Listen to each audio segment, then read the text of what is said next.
Dahil pinag-uusapan na rin na lang naman natin ang patungkol sa napakaraming mga sakit karamdaman sa iba't ibang mga meal plan, mga perfect diet, at kung ano ba talaga yung makakatulong sa atin.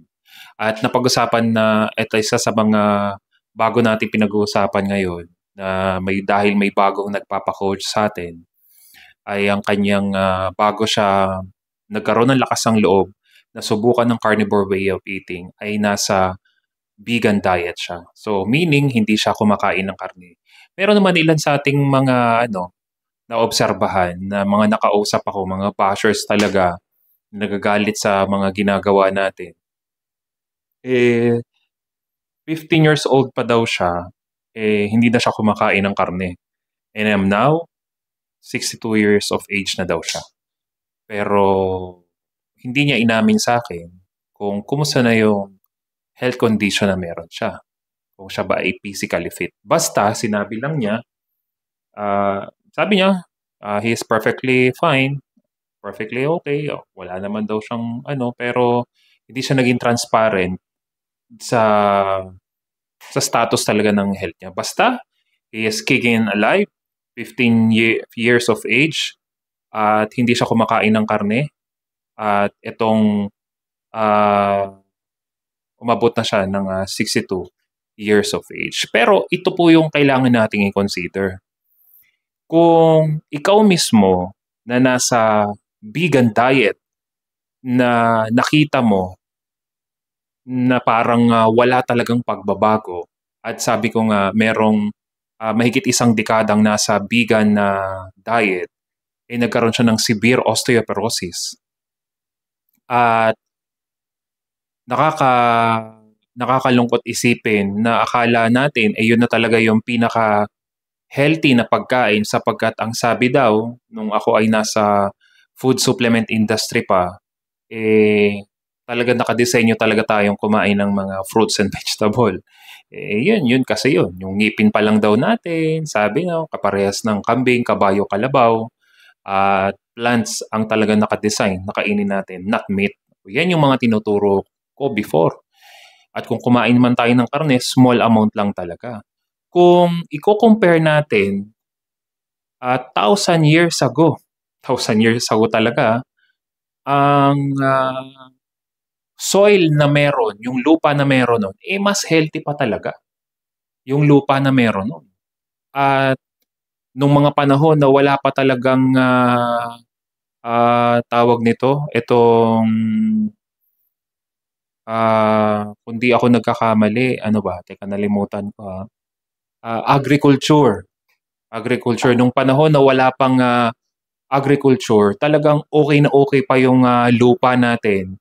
At yung nutrients talaga na kailangan ng katawan natin, maibibigay naman talaga. Pero in reality tingnan nyo mabuti kung yung lupa 1,000 years ago ay healthy pa, at yung nutrients na kailangan talaga natin, kung pag-aaralan nating mabuti honest to goodness, ilang kilong prutas at gulay ang kinakailangan mo para makuha mo lamang yung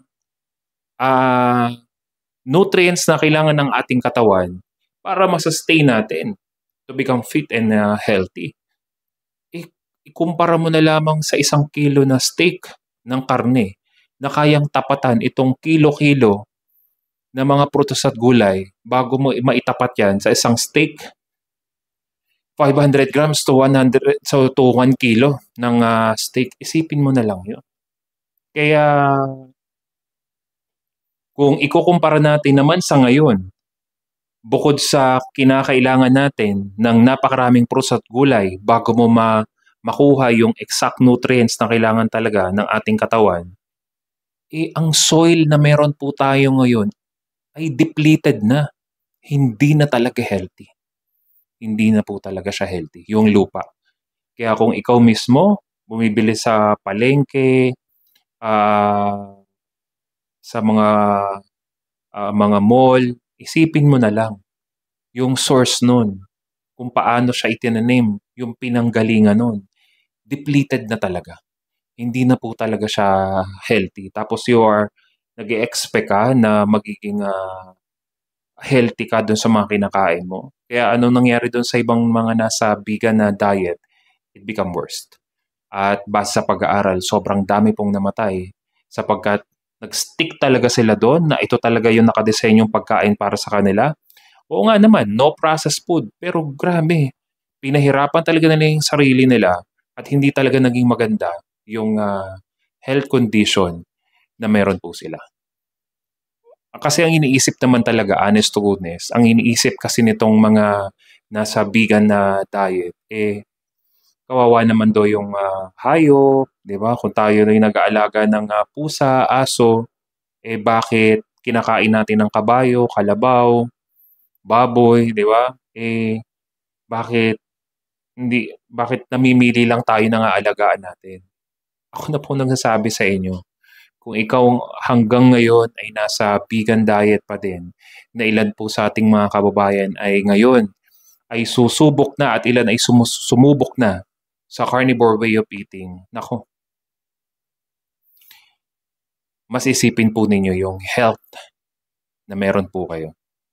Bago pa maging huli ang lahat, bago pa lumala yung health condition mo, kagaya nung ilan sa mga nakausap natin na nagkaroon sila ng severe osteoporosis sapagkat yung health condition na meron sila hindi talaga na-address nung nasa vegan diet po sila.